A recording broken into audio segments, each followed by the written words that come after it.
Hi everyone, welcome to my channel. This is Mademoiselle G Crochet, and today I'm going to show you a tutorial on how to make this blanket, a baby blanket. This goes with my baby panda pattern, and this is going to be the explanation of the pattern, but not a tutorial explaining the basic stitches. You need to know the basic stitches for that. If you bought my pattern, then you can skip the intro and go to this time code, I guess around here. Otherwise, yeah, listen for this one. So I will be using a super chunky chenille yarn. Whoa, this is a mess, but not pretty, but so I'm gonna be using thick chenille yarn, and this on the label is written to use with a 6.5 millimeter hook. But for amigurumis and plushies, you always go down sizes because otherwise the stuffing will go out of your stitches. So this is crochet with the same kind of yarn, but with a 4.5 millimeter hook. And for this blanket, I used a 5.5 millimeter hook. And today I'm gonna show you how to do it with a 6.5 millimeter hook. The bigger your hook is, the bigger the holes are gonna be, and that's it. It just pretty much changes the size for the blanket. I also made another one with a thin chenille yarn. So this is a finial yarn, fine chenille, and the pattern is pretty much the same. Just to get pretty much the same size as this one, I had to do 1 or 2 rows more, I don't remember. But you just keep going until you have the size that suits you. So this cute blanket, you then put it with the pacifier of my baby panda, or you can use it for whatever. You can make a big one for a baby blanket or whatever you like. This panda pattern will be released on July 27th. So let's begin. So for this blanket, you will need the thick chenille yarn. This is the one I use. I think I could work with pretty much any yarn, but chenille yarn or blanket yarn is very soft to make a baby blanket. And you're gonna need a stitch marker and a yarn needle. And let's begin. So I'm starting by making a slip knot around my hook. And I'm gonna start and chain 4. 1, 2, 3, whoops, 4. And I'm gonna do a slip stitch into the first chain I made. So there. Up, a slip stitch. And this creates a hole here. This creates a ring. You're gonna crochet the first row, the first round of your blanket in this ring, meaning your hook will go in this hole that I have my finger in. This is weird. You're gonna crochet in that one and not in any of the stitches, in this space hole in the ring. To begin, we're gonna chain 3. So 1, oops, 2, and 3. And you can put a stitch marker on this third chain you made. Yep. And then you're gonna do 2 double crochet again in the space in the middle of your ring. So yarn over and making 1 double crochet here and another one. Double crochet here. And there you have 2 stitches, and this one, the third chain, is gonna be considered as a stitch, like if you did a double crochet. So it looks like you have 3 double crochet, and that's the beginning of your, whoops, that's the beginning of your round. Then you're gonna chain 2 and do 3 double crochet again in this ring. So yarning over, go not in a stitch, in the middle, and I'm talking this yarn tail here because I find it easier to do that, but you can do it as you like. So 1 double crochet, 2 double crochet, and 3 double crochet. And then you're gonna chain 2 again.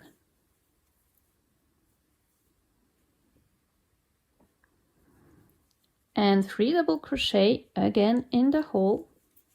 So 1,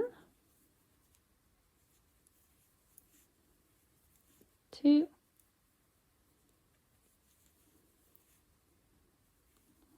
3. This is the second time we did this. This was the beginning, then we've done this twice, and we're gonna do this a third and last time. So chain 2 and 3 double crochet. 1,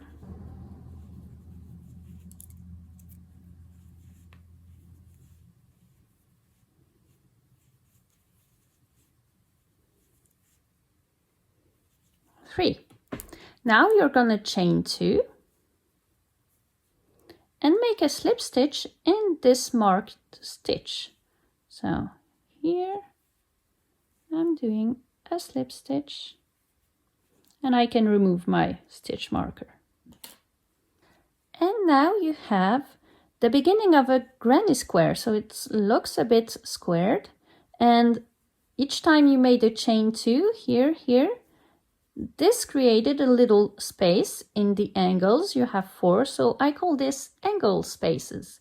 And when you have 3 double crochet together like this, I call this a double crochet cluster.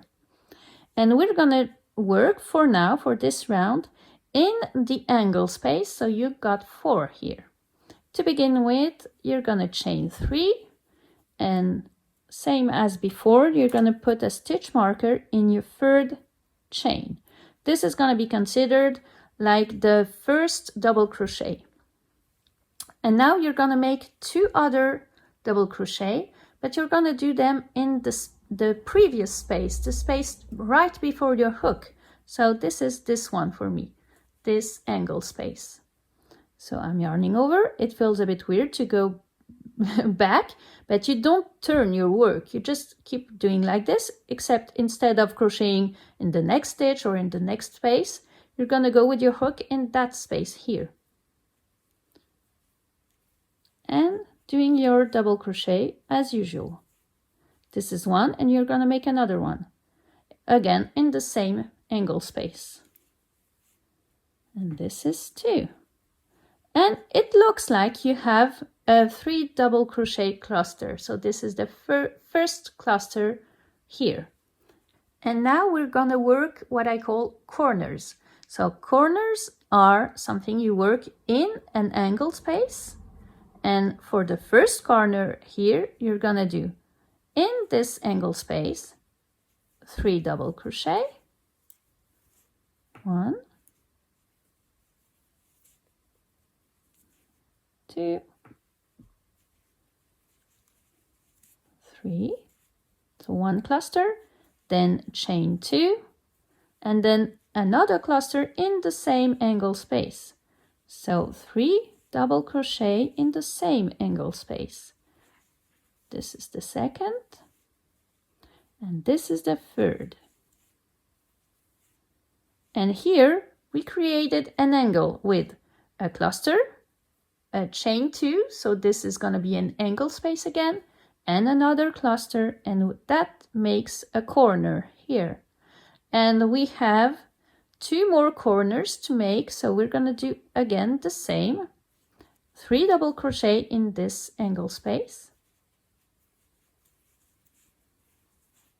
1, 2,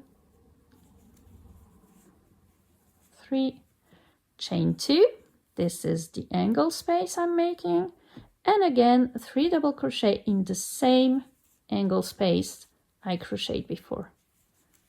This is 2, and this is 3. And there, another corner is made. I'm gonna do the third one in this angle space.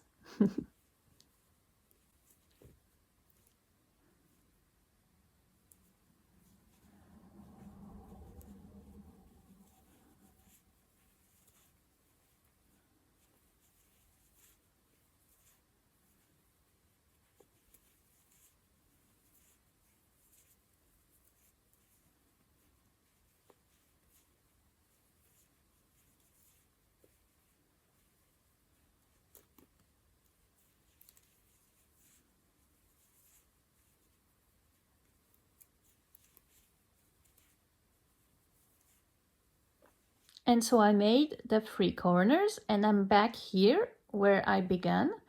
This was the first angle space I crocheted in. This is the first cluster I made in this one. I'm gonna go in this first angle space again.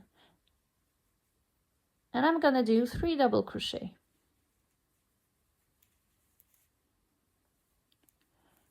1,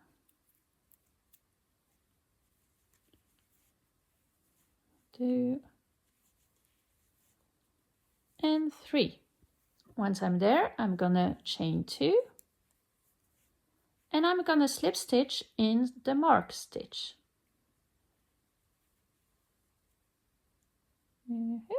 There, I can remove my stitch marker.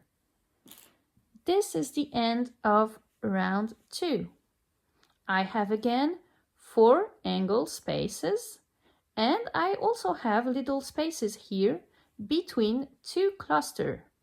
This is my cluster of 3 double crochet, and here again, same for here, and I have a little space in. So I have 4 angle spaces here and 4 cluster spaces here. 1, 2, 3, 4. For the beginning of the third round, I'm gonna do 3 chain and put a stitch marker in the third one.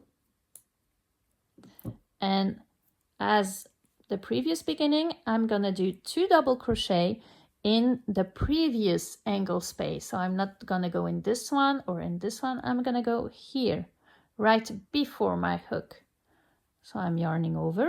I'm going in this space without turning my work. It's the same one. I'm doing 1 double crochet and another one. And again, this looks like a 3 double crochet cluster. Then I will have a cluster space in which I'm gonna do 3 double crochet. So I'm going in the space, not in a stitch. Oh, let me show you again. I'm not going in a stitch, I'm really going in the spaces every time. So in the hole, grabbing my yarn, and this is 1 double crochet, 2, and 3. So in the cluster space I made a new double crochet cluster, and I'm getting to a corner, so to an angle space, so I'm going to make a corner.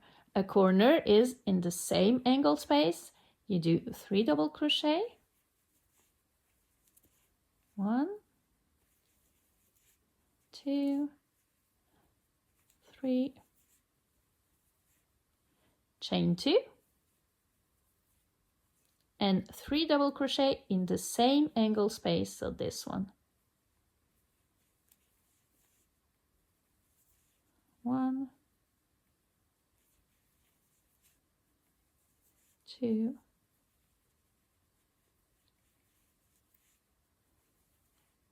3.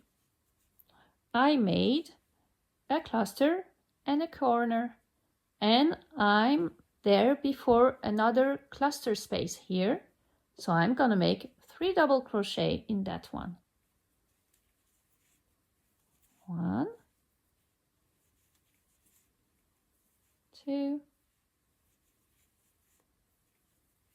3. A cluster, a new double crochet cluster, and I have a new corner to make in this angle space. So again, a corner is 3 double crochet in this angle space,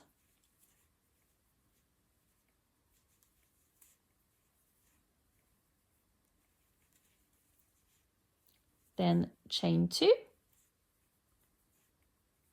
and another 3 double crochet in the same angle space.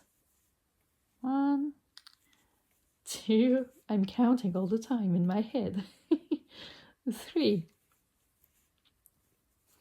And you're gonna do that pretty much all the way around. When you have, this is a cluster space, when you have this, you make 3 double crochet. When you get to an angle space, you make a corner. I'm gonna do this. So I continue my round, and I'm getting to the point where I'm gonna be doing the last angle space here right before where I started the round. So I finished the 3 double crochet in this space, and now I'm getting into the first angle space I crocheted in, and I'm gonna make 3 double crochet in this first angle space. 1, 2, 3. Then I'm gonna chain 2, and I'm gonna slip stitch in the marked stitch. English is hard. Every video I make in English is like, huh? But there, a slip stitch, oh my, I'm tired. And there you have another round of your granny square. For this one, I'm gonna stop it there because I think the size is good for the little baby panda. But if you have a thin chenille yarn, or if you want to make a bigger blanket, you just keep going. Begin with chain 3, put the stitch marker in, and the beginning is 2 double crochet in this space, in the previous angle space. Then in every space that are cluster spaces between the double crochet clusters, oh my, in those ones you're gonna make 3 double crochet. When you get to an angle space, you do a corner. A corner is 3 double crochet, 2 chains, 3 double crochet in the same angle space. Then here is 3 double crochet, 3 double crochet, corner. Then 3 double crochet here, 3 double crochet here, corner. So you can go on like this. The written pattern is gonna be in my Panda pattern, and if you have any questions, just please ask in comments. And so when you're done, I forgot to say that in the video, when you're done, you're gonna cut your yarn and pull it off. So this is your fasten off. And then you're gonna take a needle and weave in the ends. Weave in your yarn tails. I don't know if you say ends in English. In French you do. So to weave in your tails, people do as they like. I'm gonna show you how I do. I just go in some stitches, and I'm going in that way because I want to reach the other yarn tail here, and I'm gonna make a knot and tie a knot. I know you can not tie a knot if you'd like. Many people do it without doing this, but I'm crocheting for kids' toys, so I know they're gonna play a lot with it, and the toy is gonna work. I don't know how you say it, but it's gonna be used a lot, and I don't want any of this to come out, so I'm doing a little knot here. This is how I secure everything. Of course, you're free to not do that. I'm gonna real tight the second one here, and then I'm gonna weave the yarn tails that are left in here. So I'm gonna show you with this one, and then I'm gonna do the other one off camera because that's not that interesting. You just go in some stitches around here. Like I'm going around here because it's really thick, but you can also go through those ones if you don't go back in the middle like I do. I'm going up, and you do this all the way until you're happy with it, and just cut the little tail that is left and make sure everything is well hidden. And that's it. I think I'm gonna cut the video here. If you liked it, or if it helped just a bit, please consider leaving a little thumb up because this really helps me. Thank you very much, and happy crocheting.